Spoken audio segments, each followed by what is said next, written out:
Oh, oh, oh, oh, oh,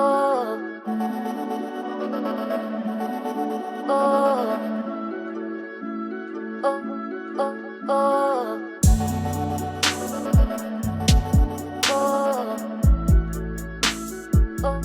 oh, oh. Welcome to another edition of the Champions Corner podcast. We have an exciting show planned just for you today. We'll address the screw job heard around the world and CM Punk once again costing Drew the title, right? We also will touch on what's next for AJ Styles. And we will also talk about the return of Seth freaking Rollins, that jobber. But it's all good.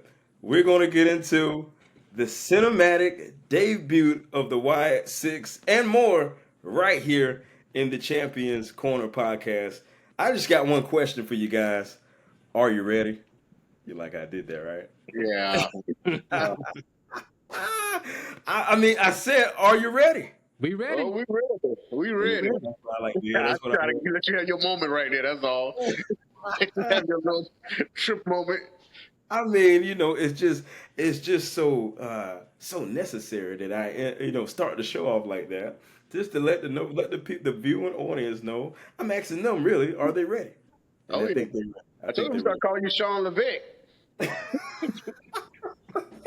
I think they're ready. They are ready for this awesome show. I'm coming to you live from beautiful Central Florida. I can't say that enough. Great state of Florida. I'm joined with my good friends here, Lonnie Nesbitt and Mr. Ronald Crumpton. It's good to see you guys. Let's jump right into this. Let's roll. Let's go. Let's talk about the clash at the castle. Let's recap that whole night, guys. Let's talk about, what do you guys think was the match of the night? For me, Cody and AJ. Cody and AJ. Very difficult to follow. I think they went close to for 35 minutes or something like that. It was pretty up there. That was because that was hard hitting. Had a little bit of bleeding in there. The spots were good. The character development in the match was good. Cody was aggressive, which is what I want to see from his matches as a babyface. So I think that was match of the night. It was very hard to follow. I'll say that. For me, I say it was Priest and Drew.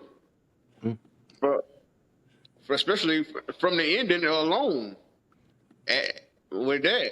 But also, I predicted Priest will win because we saw what happened. But also for Priest going through the match with his leg hurting, ankle hurting, whatever it was, to getting tied up on the top rope.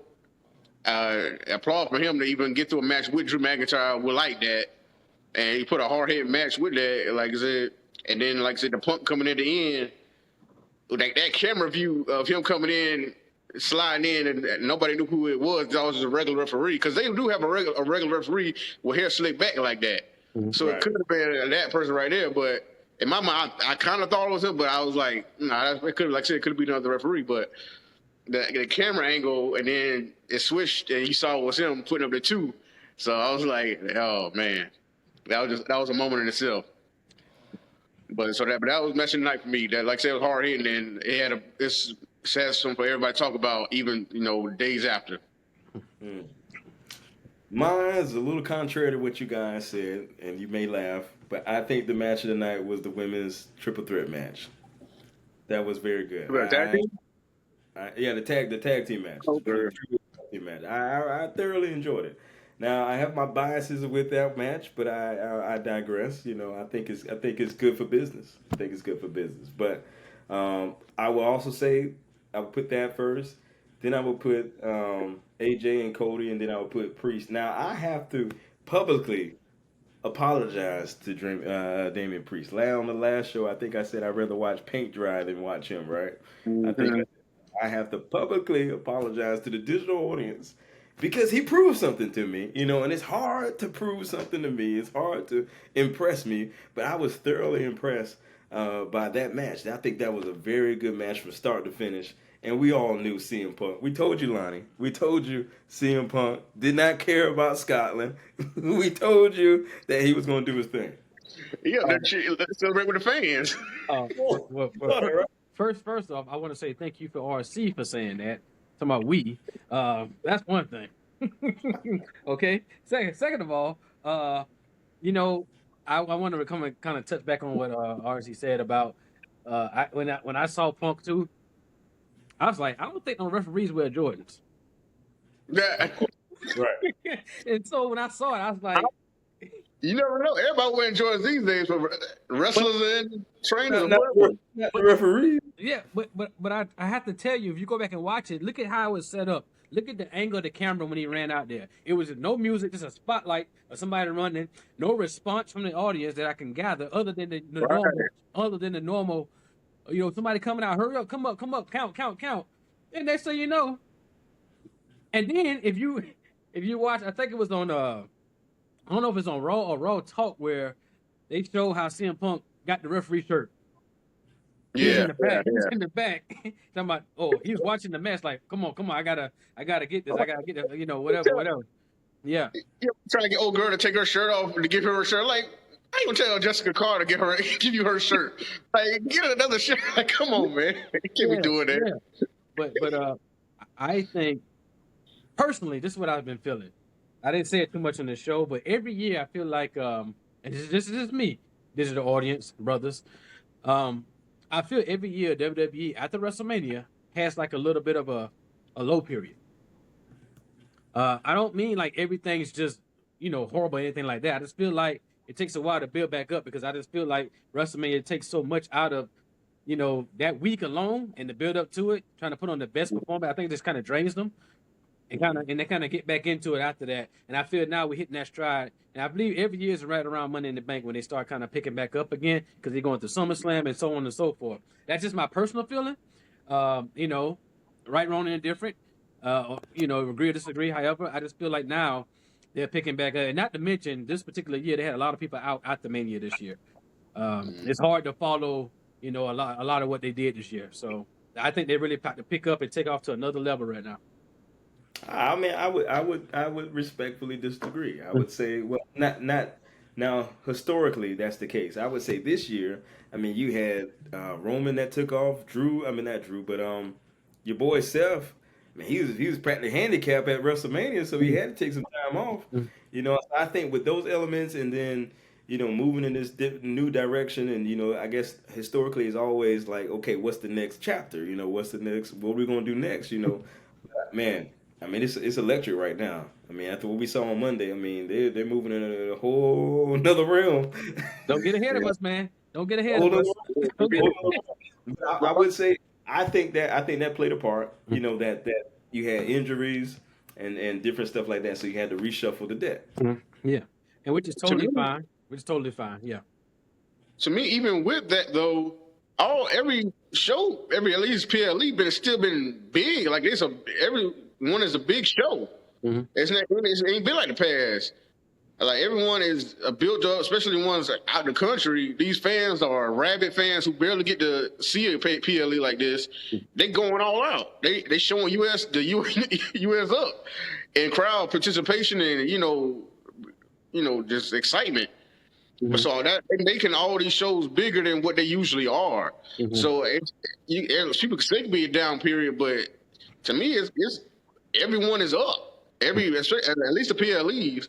Everyone is almost like they say it's like a big three or four of the year, but WWE making every show big right now, bro. So it's hard to even see the big three or big four. It's big 12. They trying to make big 12. Yeah, and they continue to do more with less every time. I just think, and I totally agree, and I understand everything y'all saying. I just felt, for me, I was like, man, just kind of, for me, at one point, I was like, okay, the PLEs were great. Yeah, especially the crowds, to your point, especially France. I mean, singing songs, people got to stop promos. I mean, they really was going in on them things, to the point where this PLE, they had the sound meter.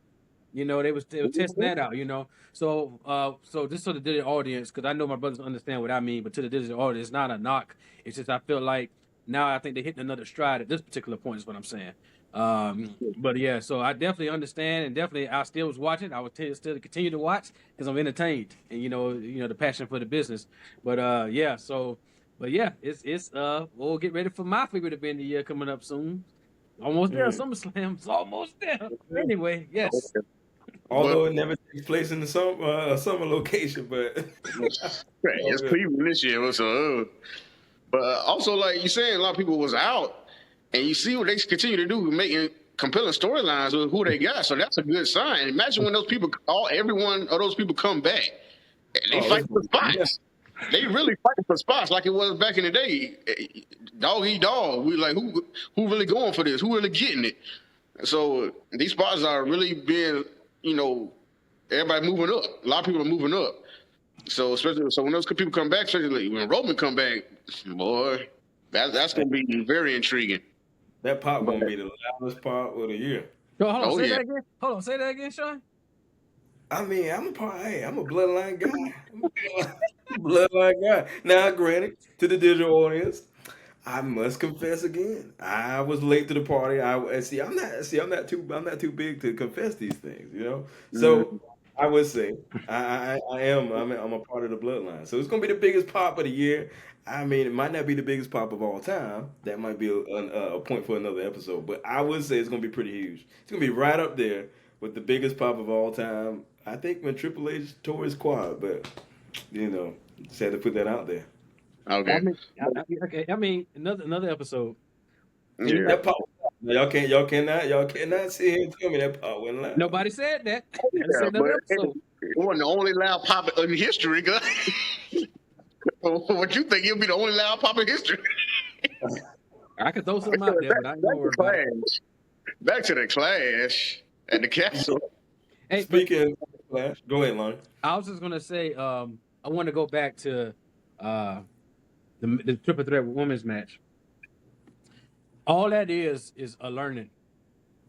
Mm-hmm. People. It's so easy for people to get out there and who may have been in the ring, who maybe have not been in the ring, to try to talk about the bumps that happened, the things that kind of went astray, if you will. But I gotta give every woman in that match credit for kept going. Yeah. They didn't stop. They didn't get. They had their moments probably, but they didn't stop. They kept going. They kept pushing forward. So I want to commend those 6 women for still showing up. And no matter, and I actually saw a picture today. Bianca and Jade were walking back to the gorilla. They were still in the middle of the aisle. Yeah, and I think Bianca had grabbed Jade's head. She told her to put her head up and lift it up. You know what I'm saying? Because you got to remember, things like that happen. You feel crushed after that because you feel like you're letting people down who are investing in you. So Jade Cargill, if you ever hear this, which I believe you will, keep your head up, sister. I know you're doing your best, and we're looking forward to seeing great things from you. Now, before you say something, RC, now I did see a video where they said that it was a equipment malfunction through the whole night. Mm-hmm. So you had that happen in Drew's match, you had it happen in the women's match, and Sami Zayn and Gabe, they hit a spot where he tried to knock him over the rope and he wouldn't go. And it's a spot in the video where they show that the ref was talking to AJ Styles, letting him know that the rope was a little flimsy. Yeah. That's all I was about to say. But I was like, shouldn't they be on top of that? For no matter where they are, I don't care where they are. Like, you should be on top of that. Make sure the ropes is good for everybody. And also, Shayna was getting on Jade about that, talking about Zoe Stark did a springboard 3 times. And to get at to say something to Jade, but Jade kind of clapped back, talking about anybody really come to see y'all anyway, something like that to that nature. So I clapped for you on the inside, but I don't know if you heard it. Now she hit it before though. The springboard, she not hit it before, but like I said, it's a number of people had problems that night. But I feel like they need to be on top of that. Whoever's setting the ring up or whatever, I don't care where you at. She could have been injured. That could have been an injury. Right. It almost happened to Damian Priest. He the world champion. Mm-hmm. Luckily, he fought through it. But and Jade did as well. She bounced right back up and did what she had to do. Hats off to Drew. I don't know if you saw his eyes. He's like, oh crap! He was really trying to protect Damian Priest from like a catastrophic injury. And that's what you're supposed to do with your dance partner like that. You're supposed to do that. Take care of who you're in the ring with. Mm-hmm. And he was kind of covering it also to saying to the fans, I can't pin him while he's in the ropes. I can't win the title like that. So that was another cover up for that. I want to ask you guys a question. So, do you think now Triple H came out and said that it was not because these girls was from the area? Do you think it's because these girls was from the area that they won that night? To me, yeah, because that was the shock of the night for me. I did not expect Isla Dawn and Alba Fire to win that match at all. I had to look them up. Huh? I had to look them up. Oh, yeah, I didn't expect that. But when they did win, I was like, that's for them to win that night. It sounded like Drew or Piper ain't winning. One of them two ain't winning if they won tonight. So because they had to get Scotland had to get a pop out of somebody who was from there. Mm-hmm. They had a big pop from that. So once they won, I was just shocked. I was sitting by Brittany. I was like, what? Because she was watching with me. I was like, huh? Oh, they lost this early? Like, hold on. What's this? Maybe they'll get a rematch in Money in the Bank or sometime sooner, or they might want Bianca and Jade in the Money in the Bank match. That could have been the reason why, too. And another thing, some people was trying to blame it or saying it was like I don't want to say pity, but or a sympathy thing because I think Alba Fire's mom passed not too long ago or a week or so ago. So and Triple H came out and said, that's not it. And these women are talented; they deserve it, and they do, and they are talented. I don't think that was the case. I don't think that was her losing her mom. I don't think that was the case. No. Yeah, but people are automatically gonna talk and say stuff like that, and that's just internet. But But like I said, it still was a shock of the night because, like I said, they just came out of nowhere getting this shot, and then they actually won. So, and for Bianca and Jade, two powerhouses, just going through teams a little bit, it was shocking that they lost it this early.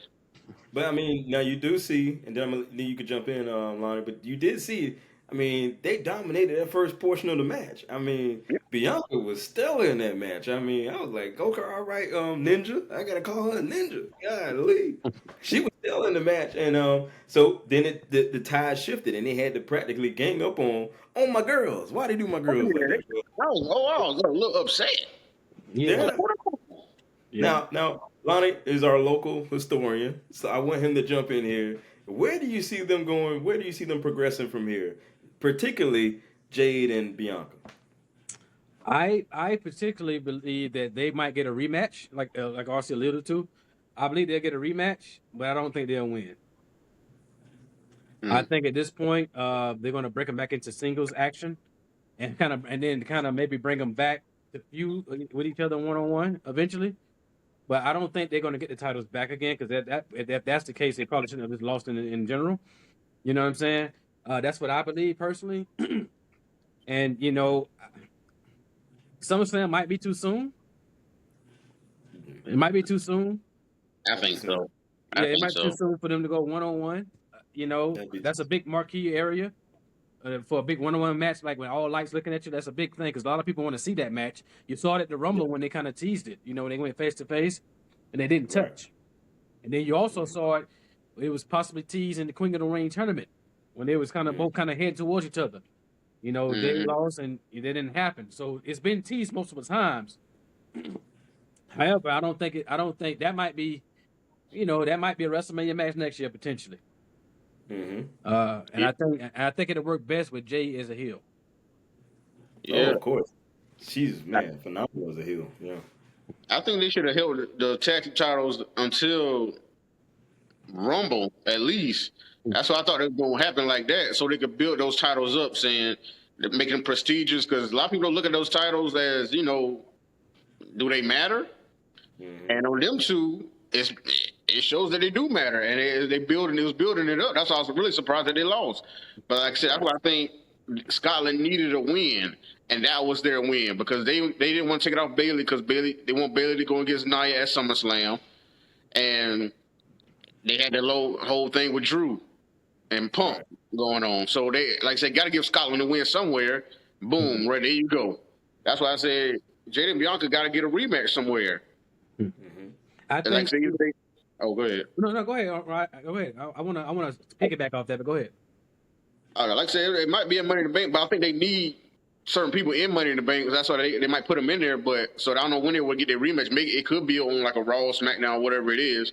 But I think they're going to get them titles back because, like I said, that Jade, and also because Jade needs, more time to get her reps in. Because, like I said, this is getting her reps in.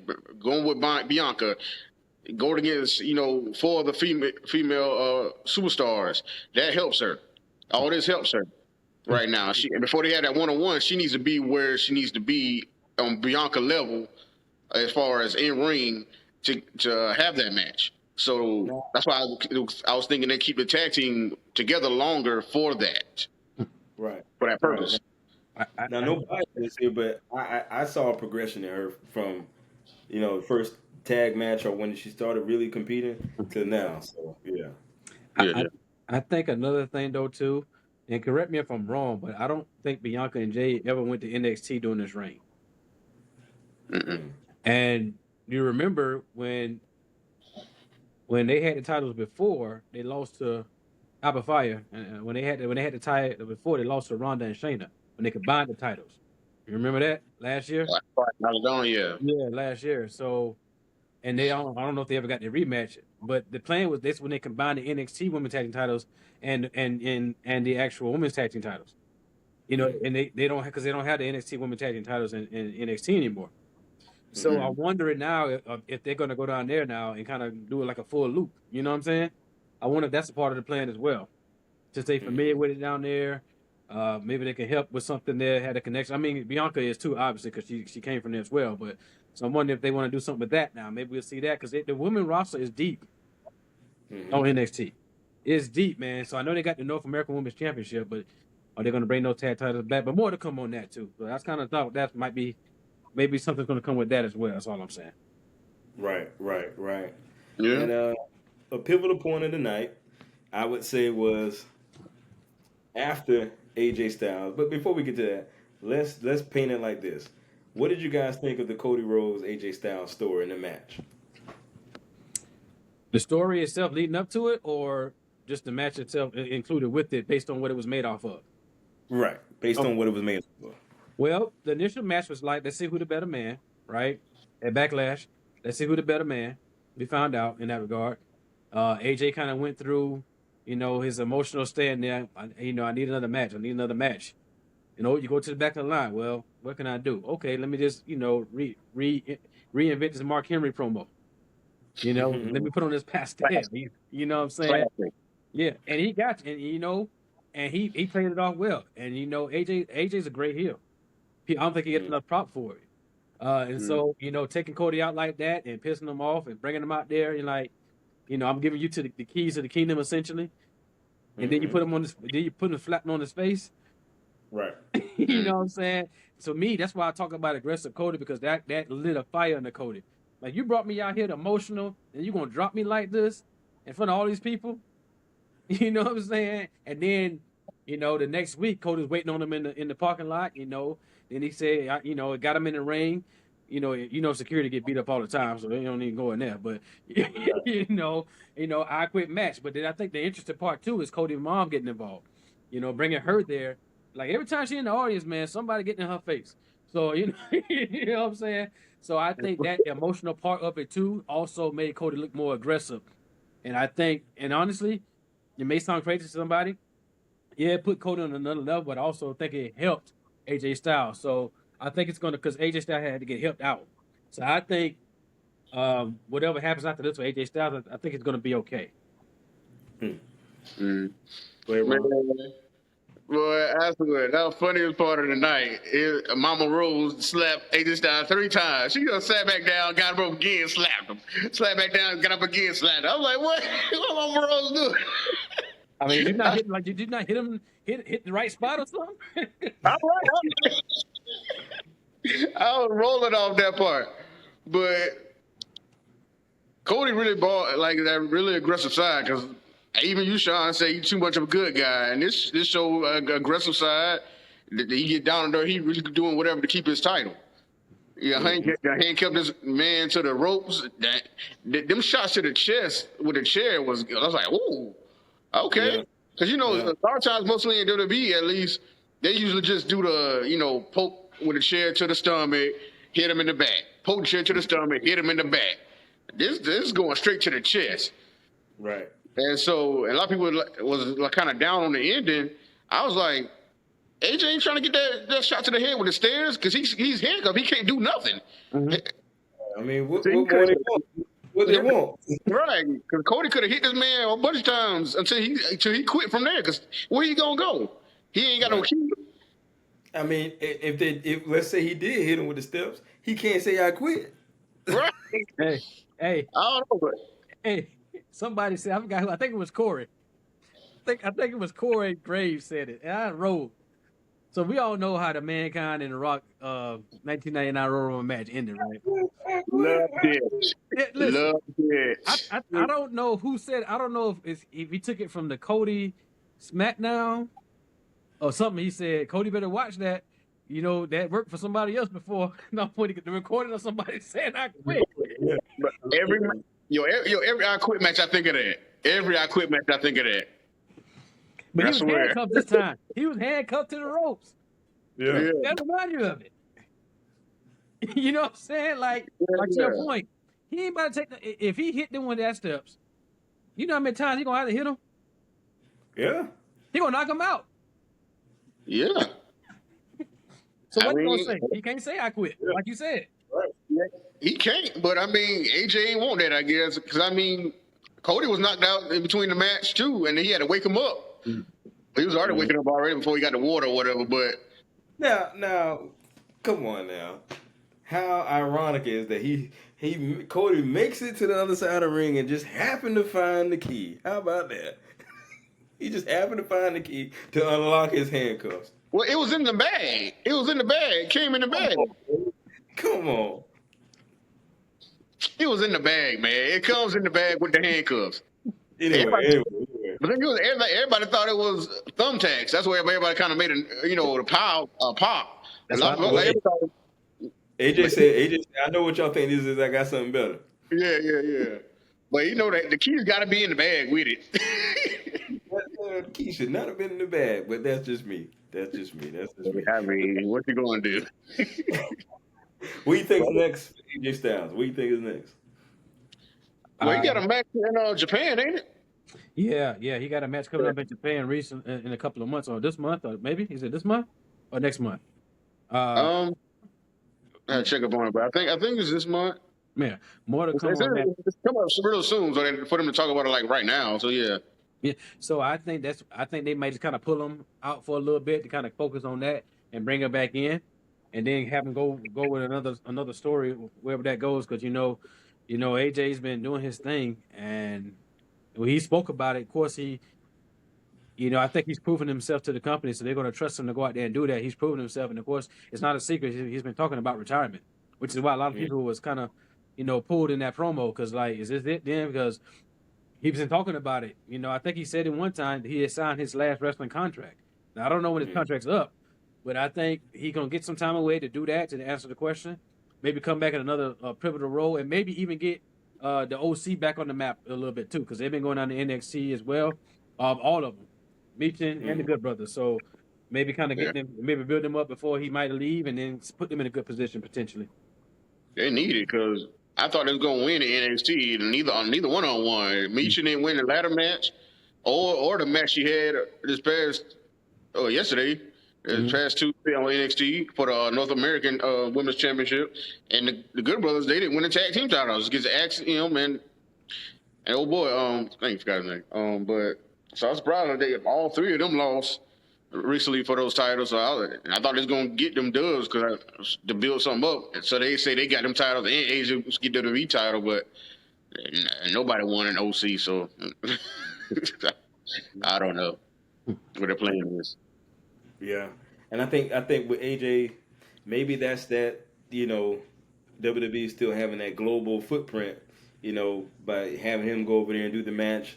Because Triple was like, man, we are. I think I've heard him say, we got eyes on a lot of other people outside of the country, in different I call it territories. That's an old word, but different wrestling. What you call it? Wrestling promotions. Mm-hmm. So I think still solidifying that global footprint by having him go over there and do his thing in Japan. Yeah. Yeah, he allowing more wrestlers to go outside the company to do certain things because he had Shayna do that blood sport thing, that show, and now he's doing this with AJ. So he's branching out, and just to get more business and attract more eyes, and do the surprises with the superstars and let them do what they want to do and hone their craft other places. Mm-hmm. So it's I'm sure it's working. It looked like it's working to me. Yeah, it is. It is. Yeah, I think you'll see more of that, but that's another topic as well, another time. Yeah, I think you're going to see more of that. Absolutely. Now the pivotal point of that match was Solo. He comes out down the ramp, stands next to Cody Rhodes. Oh yeah, to save I sat up Cody. quick. I sat up quick with that. Me too. I was like, man, so are we? It's a lot of gems being dropped there, but so we got Cody could possibly face Solo at some point. Then you had your boy Orton. He looked right at the belt. So was that a seed planted? What do you guys think? Yeah. I don't know. I had to look. I would have no. Listen here. I had to look at that again. I would have to look at that again. That was his face. From what it looked like, he was just trying to find his arm to hold his arm up, to say Cody's, raise Cody arm up. And but people a lot of freeze framed it to make it look like he's looking at the title. Maybe he was. Maybe I missed it. Maybe something like that. But it seemed like he was trying to just get Cody's hand, and people freeze frame and taking it out of context. But I mean, it could build up to that because that's what everybody looking forward to. That story is always there for them to have. So we'll see where that goes. But yeah, with Solo coming out just standing by Cody and then they have a fight, but I think it's leading to a 6-man. Mm-hmm. I don't know if it's that Money in the Bank or SmackDown, but I think it's leaving 6-man RKO, KO, and Cody against the Bloodline. Yeah. So I think. Yeah, because you already got 2 Money in the Bank matches, and then you're gonna have the World Heavyweight Title match with Priest and Seth. So I don't know if you need another WWE title match at Money in the Bank. So you might just have a 6-man for that show. So I think that's why I think it's leading to for that. Well, I like the fact because I think it was like 2 or 3 weeks ago when Paul Heyman was having a promo with Solo about the direction of the Bloodline should be going in, trying to get the Tribal Chief's title back and things of that nature. He was like, we got Cody Rhodes in check and he don't even know it. And Paul was like, who is we? You know, so now it's kind of, that's the seeds I think have been planted too. But I think a seed is planted with Orton. Potentially, I think that's your SummerSlam WWE title match, personally. Orton and Cody. But, we'll see what happens after this next PLE or what happens on Friday. Right. So, because in Chicago, they want to do something big in Chicago, so, oh boy. Woo, woo. And then you have Punk in the building. Yeah, so I know they want to do something. I think who said it? When you draw money, CM Punk draws money. So when you're going to want to in a territory like that, Chicago, you're going to do some big things. So maybe some big things are happening there. But yeah, I think the rival with the Bloodline for Cody is rekindled, and I think the seed was planted with Orton looking at that championship. Absolutely. Absolutely. And I mean, so a hot take here, guys.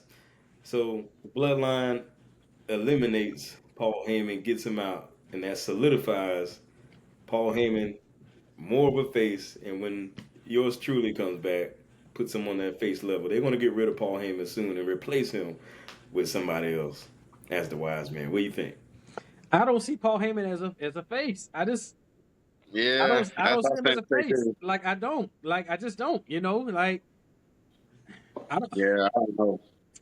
I have to see it, man. I have to see it in action. I think he can do it, but it's like, do you want him as a fan to do it? You know what I'm saying?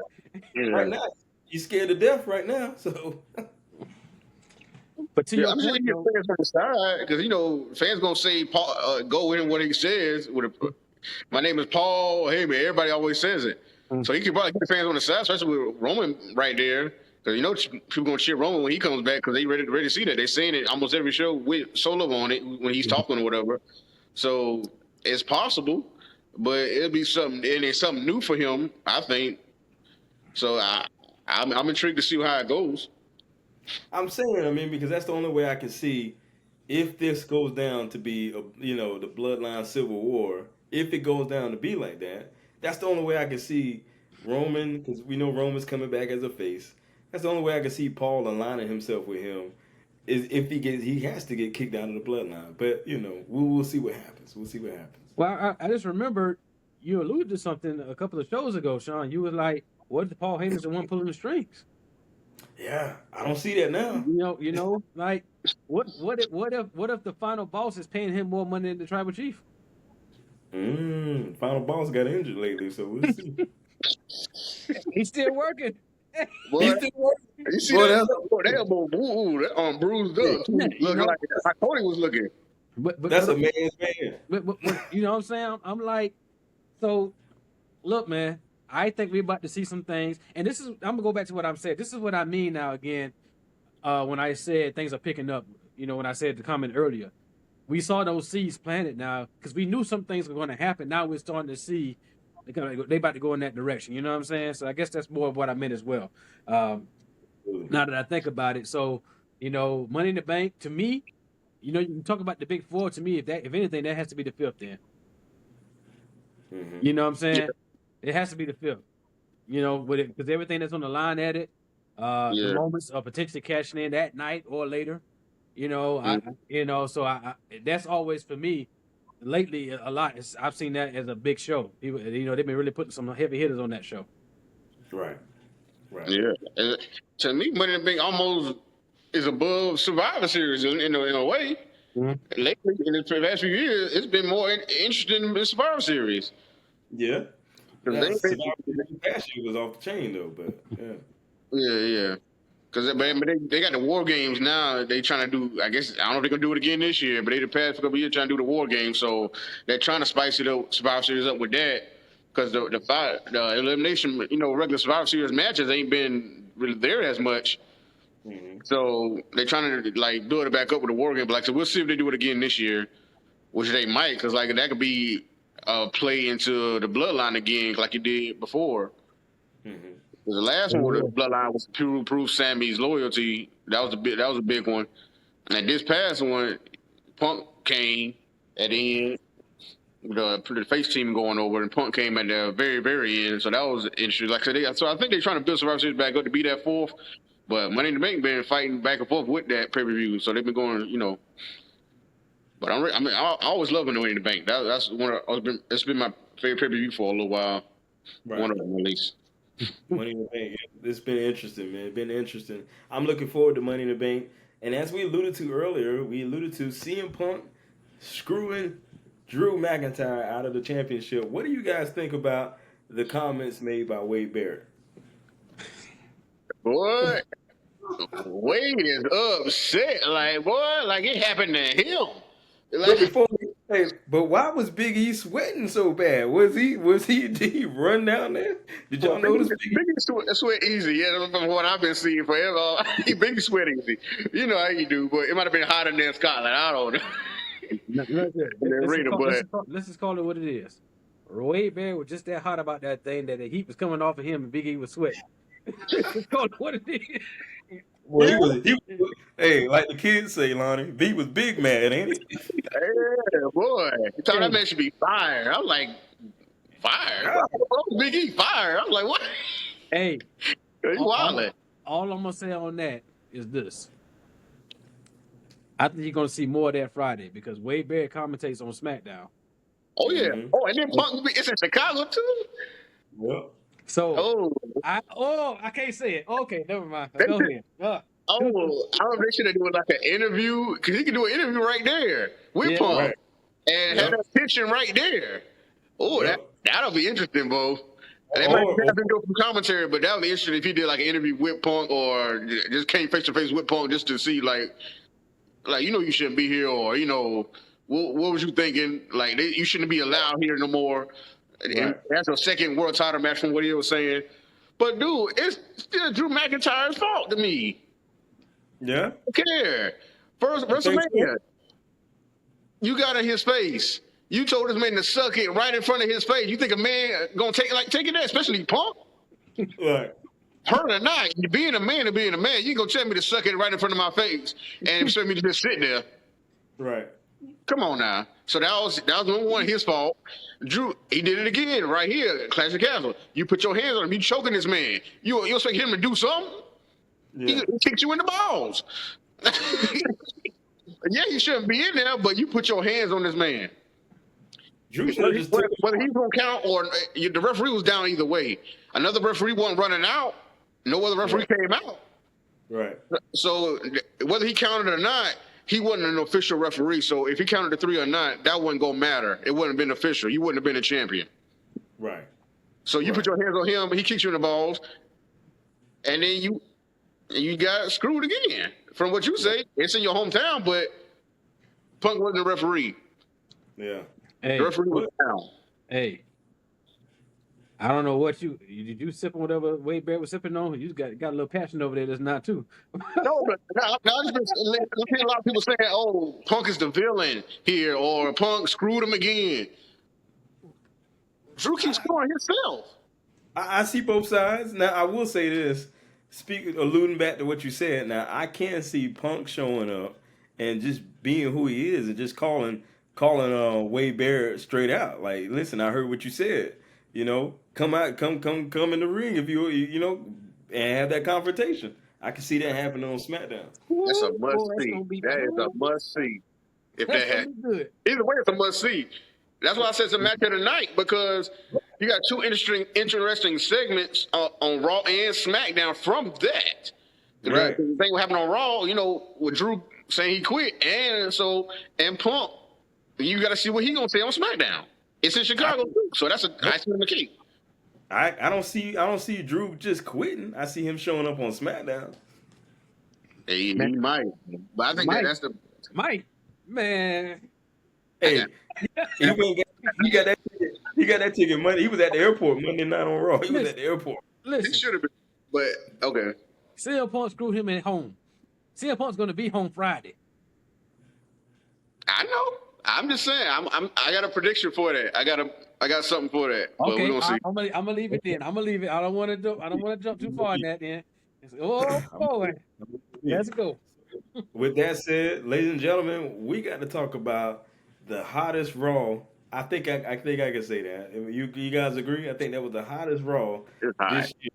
It was fire. Starting off with one of our guys on the team here. This is his guy, Seth Rollins. This is his guy. He's not my guy. This is his guy. But starting off with this guy, talk about a surprise intro.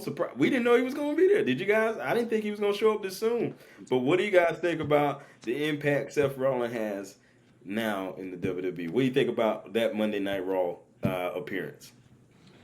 I was happy to see him. Obviously, you know, he is a fan favorite, and I was actually glad that they already established who Damian Priest's opponent was going to be, because I was thinking two things. I was like, okay, who's going to be his opponent now? Because we know at SummerSlam he's going to defend the title against Gunther if he goes that route. And I thought, well, maybe they're going to have Finn Balor, you know, turn on him or something, and they fight at Money in the Bank.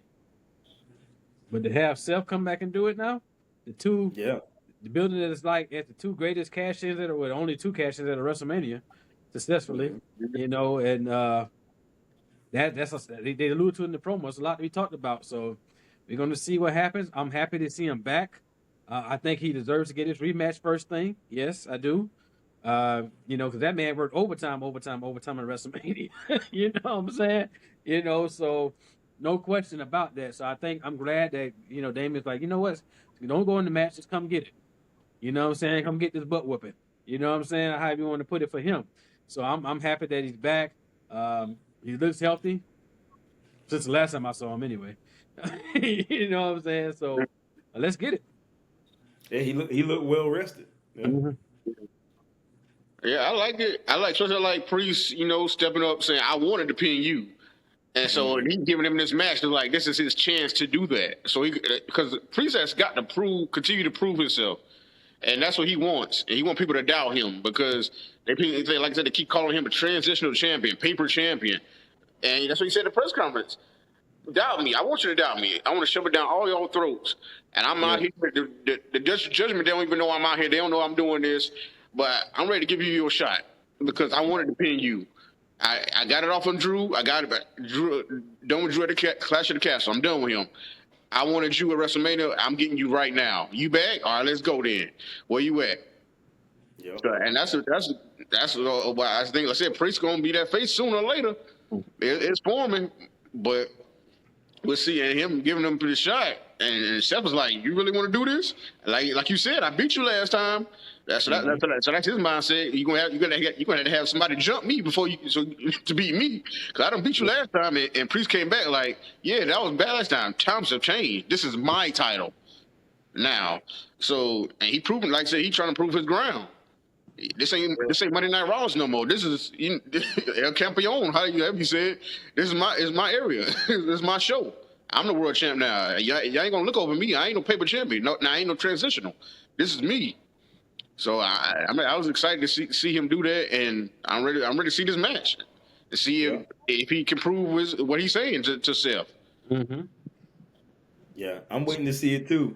Waiting to see if he can prove what he said too. Because I mean, let's be honest. I mean, you know, in this world, it's all about what you've done lately. And to Damian Priest's credit, I think his first big, we can put a check mark on that, was successfully defending it against the star or the magnitude of Drew McIntyre. Now this, if he walks in to Ohio, that's where it's gonna be, right? Cleveland? No, I think it's SummerSlam. No, it's gonna be Canada. Toronto. Canada. Yeah, Toronto. If he walks in Toronto champ and walks out, beats Seth Rollins, man, that's a huge double asterisk on his resume for successfully defending his title, because I mean it's the caliber of Seth Rollins. So do you guys think Seth Rollins should win the championship at this juncture when he comes back? Well, he's back, but when he faces at Money in the Bank.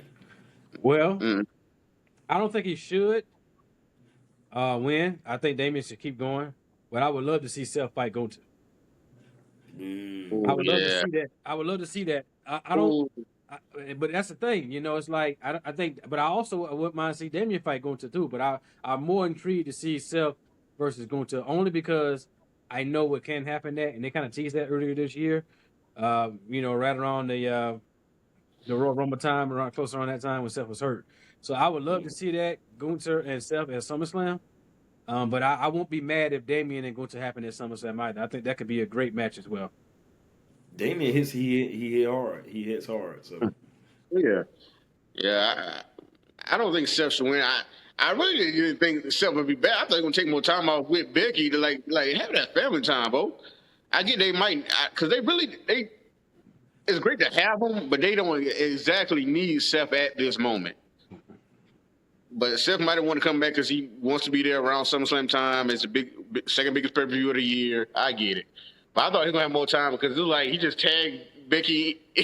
Becky tagged him in, like, "Oh, now you go out. I was out. I'm out now for a while. It's time for you to go in." Like, right. I thought we were going to have, you know, family time. Let's both be here for a few months with our daughter together at home and do that. But he's back. Like I said, I was surprised to see him. It got me excited. So, but I still don't think he should win the title right back like that. Mm-hmm. I think, like I said, you saying second, this would be, if he beats Seth, Damian beats Seth, it'd be his third, because Jey Uso, he beat Jade, beat Drew, and now if he beats Seth, well, you say that now, Jey is one of the biggest stars on Raw. Everybody waits to see that entrance, and everybody wants to see him, period. And then Drew, he already been proved Seth, 3-time world champion, also. He got through him. Now it's trying to get through Seth, who made the world title what it is. People who thought it was a consolation prize, he built it up to where it's a title you want to have. It's a workhorse title. It's something to fight for. And Damian Priest is trying to continue that legacy of being a workhorse champion. He said at the first press conference after he got the belt that's what he wants to be. And if he gets through Seth, he's really solidified himself with doing that.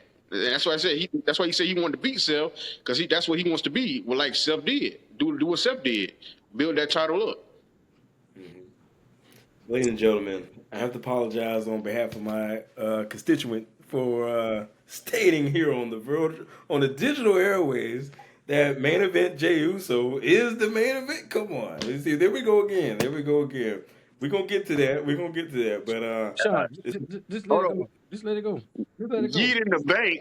Yeet in the bank. oh my god. Hey, now I will say it was funny, but we'll get to that later. I'll talk about that later because I want to segue in that. But it's a few things that you said outside of the hyperbole, the blasphemy of you talking about Jey Uso. See, I even forgot that match took place. See how? See that? I forgot that match even took place. Well, I had to But remind you. That's why I had to remind you. I bet. Okay. But to your point, I don't see Seth winning this as soon as he comes back either. And to your point, I didn't see him coming back this soon either because I mean the company was really in a good spot, you know. I mean, not to say that's a bad thing that he came back, but he did say out of his mouth that he wants to be the greatest of all time, and this is what it takes. Those moments that sacrifice what we would call family time, sacrificing those moments to be the greatest of all time. That's what he said. He want to be the GOAT. Yeah, Uh, yeah. And maybe Go ahead. no, I was gonna say maybe he's well rested enough right now. And I don't really, and honestly, even with that, I probably don't see him having a match until Money in the Bank. I don't think he's going to wrestle until then. I think he's still going to come up maybe and just have like more promos and maybe get a little physical, but maybe not because they don't really need to get physical based on the words that they said on Monday. I want to pin you. I need to be the greatest of all time, and to do that, I need to get my title back. They don't need to touch each other. That was enough right there, honestly. Right. That's enough. Yeah. So yeah, So Money in the Bank coming up real soon, ain't it? yeah, like 2 weeks from Saturday, I think. God, no. Woo. July 6th. July 6th. Yeah. That's like next week. That's it, right? It's gonna feel like it. But so all they gotta do is a contract signing then, really. Right. Speaking of Money Bank, we're seeing it unfold in front of our eyes. Who's going to be in the Money in the Bank? But who should win the Money in the Bank this year? Now, I'm a little behind. I do apologize. So there's two briefcases. So I suppose one is for SmackDown, one's for Raw.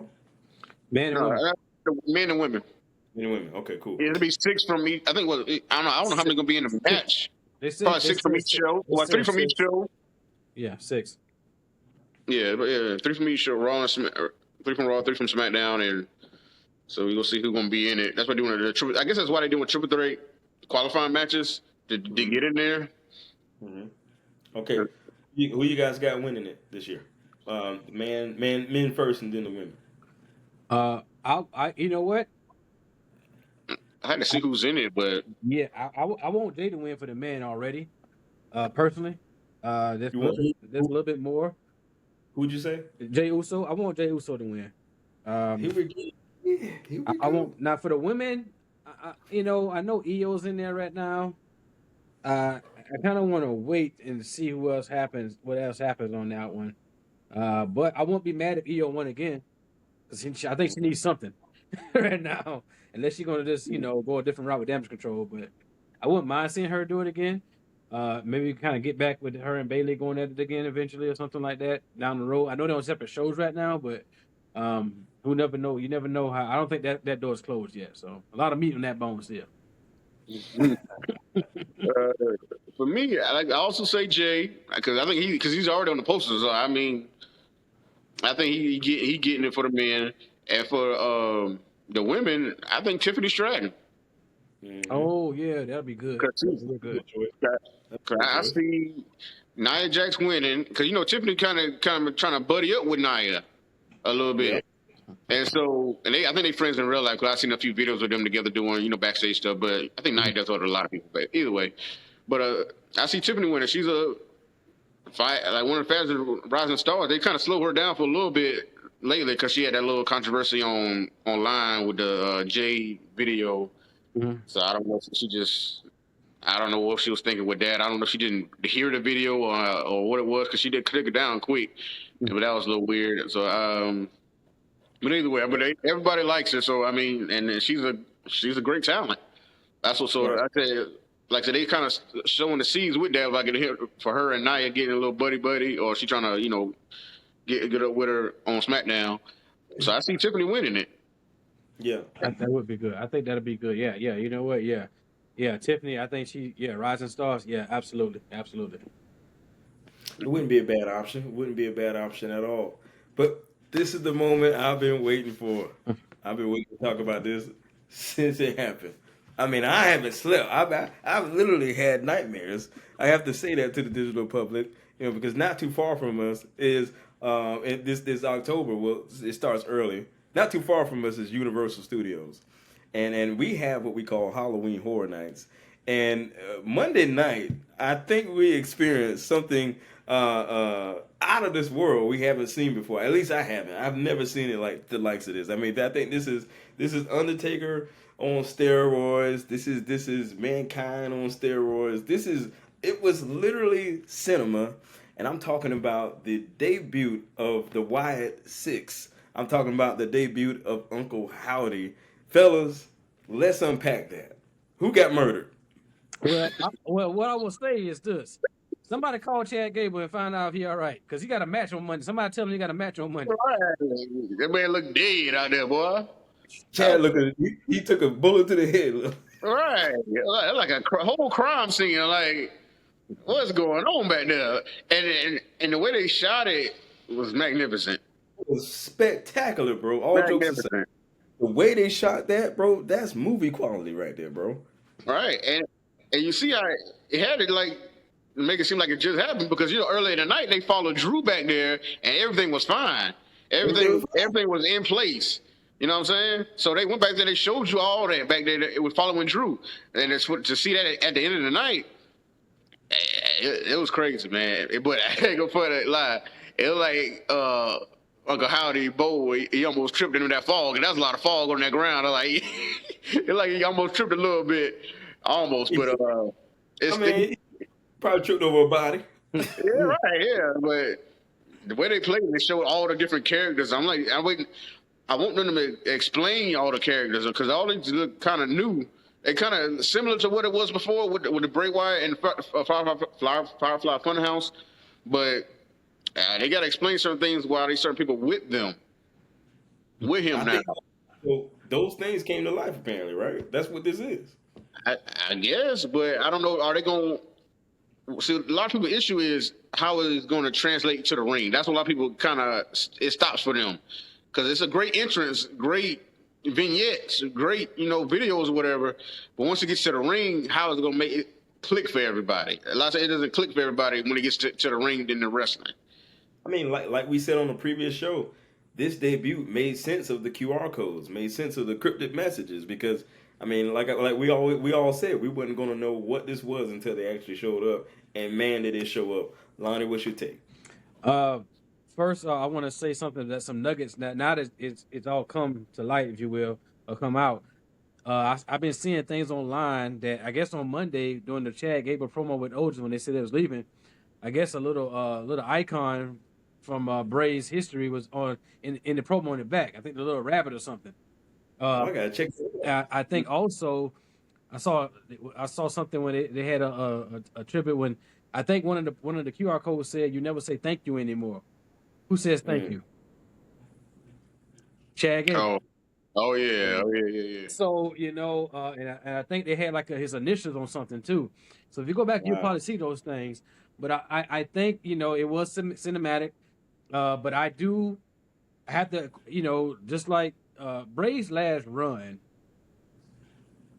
when he came back, I don't think he had a lot of matches, if I'm not mistaken.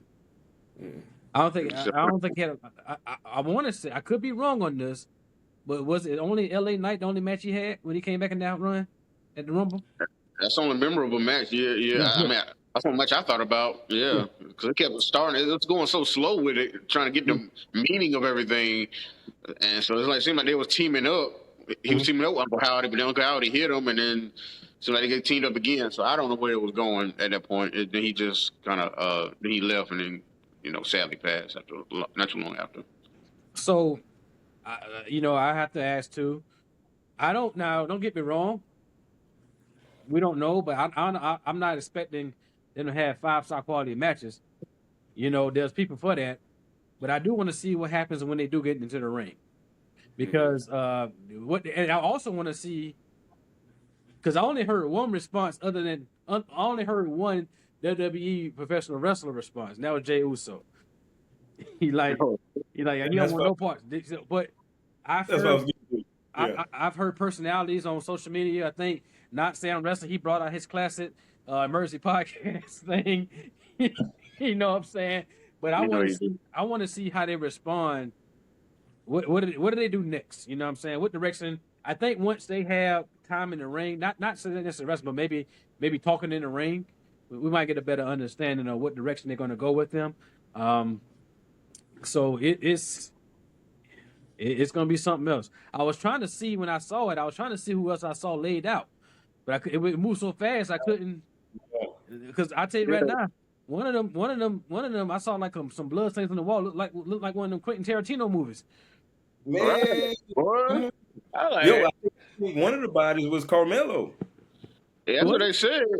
Somebody like said it was Carmelo. Sometimes somebody said it was like Braun and even Gunther, but I don't know. I can't be confirmed. I think that was Braun by the door. It looked like he was slouched over at the door. You know, with Yeah, the rabbit. I thought Braun would be in the group. Oh yeah. It might be down the line because they said the Wyatt 6, and there's only what 5 of them, ain't it? Mm-hmm. People are speculating that the sixth person is Bray Wyatt's spirit. It could be, but I feel like Braun ain't really doing nothing else. Get Braun up in there. Now I must say, man, like sitting there watching it, man, like I was like, wow, man, you could feel Bray Wyatt. Like it just, I mean, I'm just saying, like you could feel, like man, you know, this is this vision, right? This is what he does, man, and it seemed like for that short period of time, like that really made him a part of that night, man. I mean, it was amazing, amazing. Cinema. I'm enjoying the theater of it. I know most people are looking forward to like, well, because I heard Vince Russo really downplay this whole thing, really put gasoline on that, and after seeing the last episode of WCW, I kind of I think we always said Bret Hart was the most bitter person in the world. I think Vince Russo is one of the most bitter people in the world, but.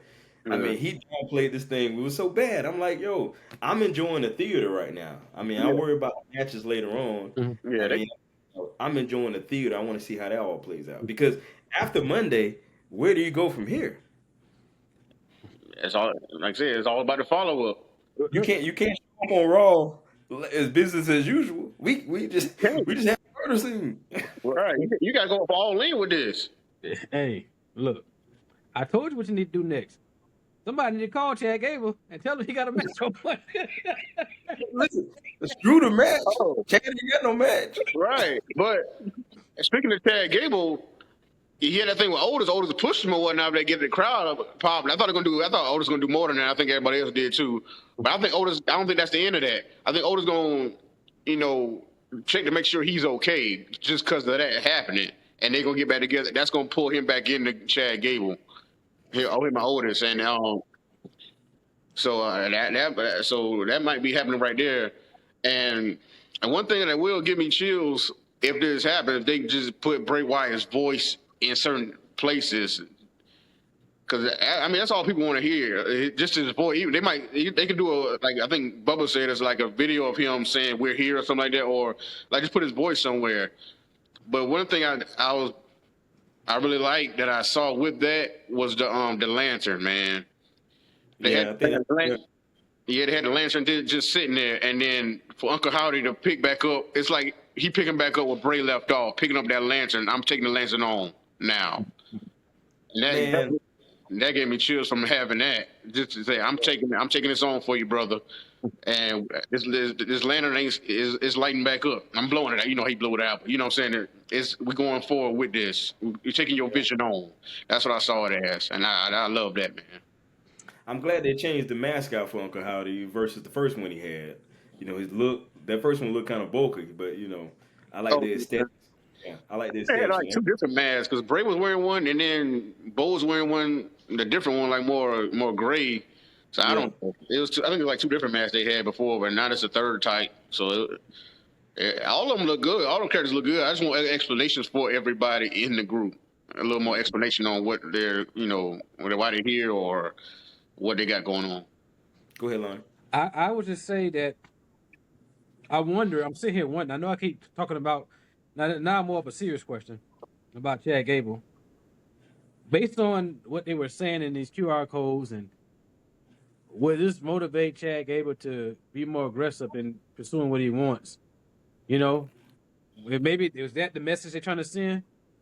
Because Bray was always talking about helping somebody some kind of way. You know what I'm saying? Is this kind of where that goes now? Is that the direction they're going to go?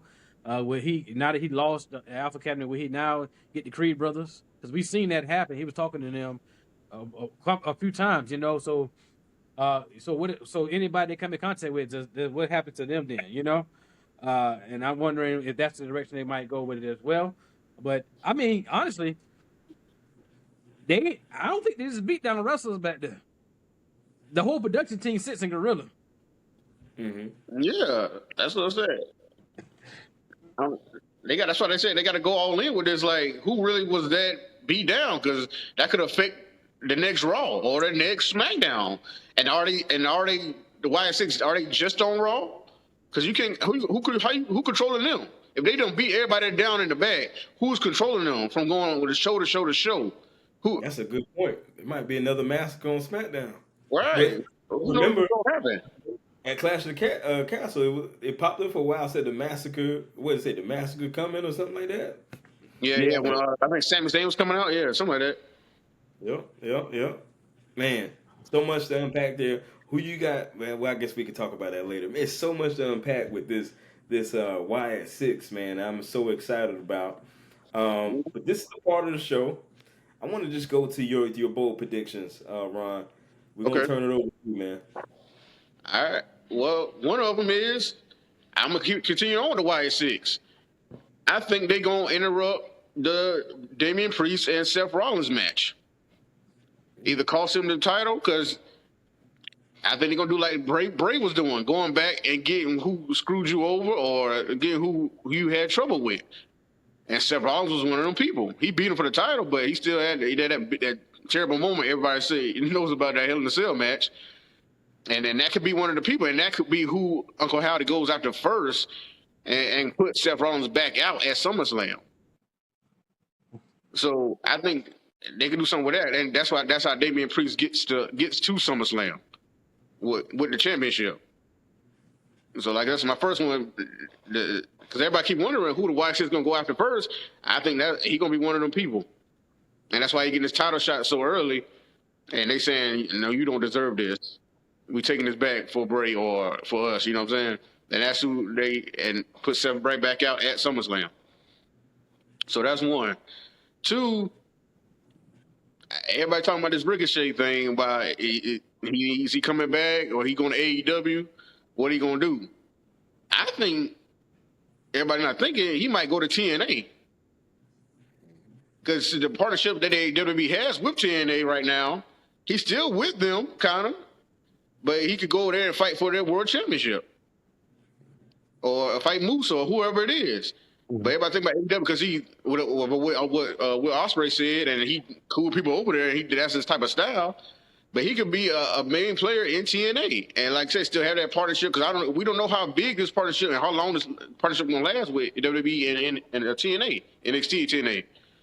So I think Ricochet might go there and do what he does best. You know, having great matches with them, and which leads to my third prediction. Somebody from either brand gonna win the other company's title. Like somebody NXT or WWE can win at the TNA championship, or somebody from TNA can win a NXT or WWE championship by this year. One or two can happen this year. And because you see, Jordan Grace, she almost could have beat Roxy, but it didn't happen. And then they had old girl going to TNA to fight her, but they didn't win. But eventually, that might happen. Somebody from another company winning your championship. So those three of my predictions. I got a few more. I had one in case Drew won at a Clash of the Castle. I'm gonna tell you it anyway, just cause we talking. I thought if Drew won, I felt like he was gonna be the first person to get cashed in on twice in 1 year. Hey, that can still happen. Were you trying to make that boy cry? Hey, Huh? That can still happen, but that would be too many screw jobs for Drew. But I think that can still happen. To be the first person to be cashed in on twice in 1 year. man, look, the man done lost twice at home already. Get him in a break, man. I had this in mind before he lost at Clash of the Castle, but I just want to put it out there. That could have been my prediction. Like I said, it can still happen, but we'll see. I want to What's say up? the first one. Yeah, what you said with Seth, yeah. But if anybody should be first, I mean, if they was to target somebody, I would think it'd be Randy Orton. I mean, they got time. They can have a list. They can have a list. Why do you say Orton? Well, Randy beat Bray twice at WrestleMania.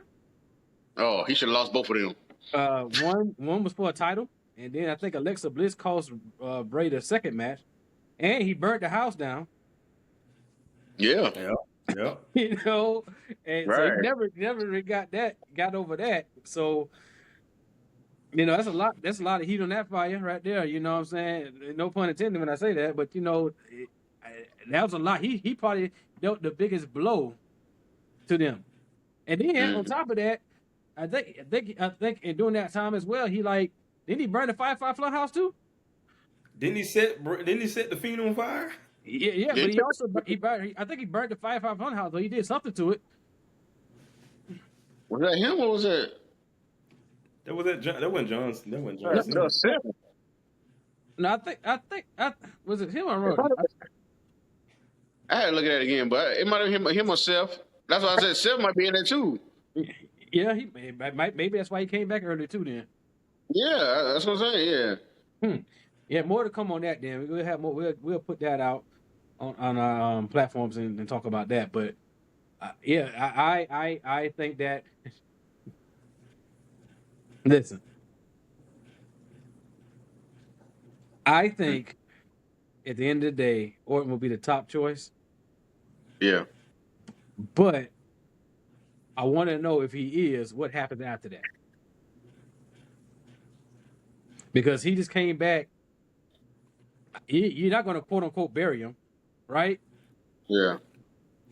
So what happens from there? Who does he turn into? The Viper. I don't know. That's what I'm saying. As I said, they could attack Seth at Money in the Bank, and if we saying Orton fights Cody, he could attack Orton at SummerSlam. They could attack Orton at SummerSlam. But this group look like they ain't about to just do no regular attack. They look like they showed you. they snatching bodies. You know they remind me of Chainsaw Massacre. Yeah. Yeah, they focused on the main guy with him with the chainsaw, but it was a family really. It was a whole family of them. Yeah. So Uncle Howdy could be the main guy, but the family is there, so they could be like them just fighting in the ring. Man, it looked like WWE got some Universal Studio writers to write this whole setup. Man, this is crazy, man. This is crazy. But speaking of your point to the brand promotions and people can cross over to this promotion, cross over that promotion. Recently, we saw the Hardy Boys return at TNA's last pay per view. I think it was called All In. Is that the pay per view? Against All Odds. Against All Odds. And man, I mean, Matt Hardy had a great match with Moose. Oh yeah. Boy, that Moose entrance was fire. Oh, he was in that chair. Well, all the way to the title. Oh man, bro, hey, I'm becoming a fan of Moose, man. That was great.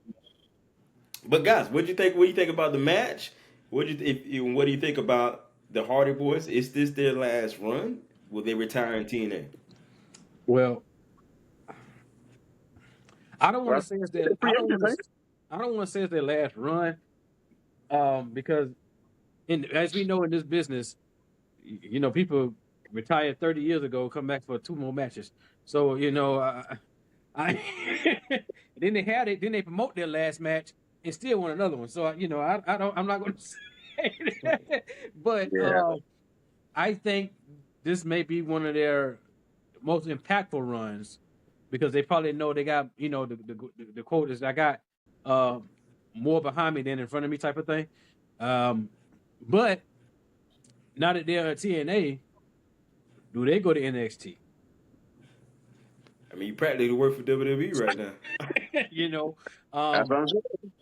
so it's very intriguing to see what the Hardy Boys are going to do this time, because obviously we knew their contract was coming up in AEW, and just like you alluded to, Ricochet, going to, everybody say going to AEW. You'll see as soon as he got beat up by Braun Breaker, you saw like somebody post an All Elite thing on social media.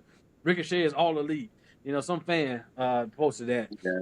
You know what I'm saying? But what I'm saying is that he may go to TNA, but then, like I said, the Hardy Boys, obviously people was like, oh, the AEW's up, or they going to WWE. But they're in TNA, man. For TNA, one of the things that helped them, I think they have a lighter schedule as well. So, you can do that, but you can also focus on your other entities. So I think with them, they're probably going to be around maybe a year there. And then I don't know if it's their last run, but I think it might be one of their more is impactful based on where they're at in their career right now. Well, I think they're free agents from what Matt Hardy kept saying. He kept hollering about that.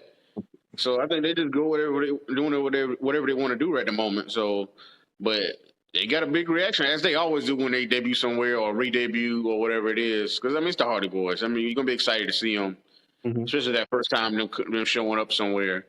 So, but it's always exciting with them there. But like I say, depending on how TNA treats them and if they treat them how they want to be treated, because the AEW, they feel like they just, zombies walking around, will be on Collision here and there, or Rampage maybe, whatever.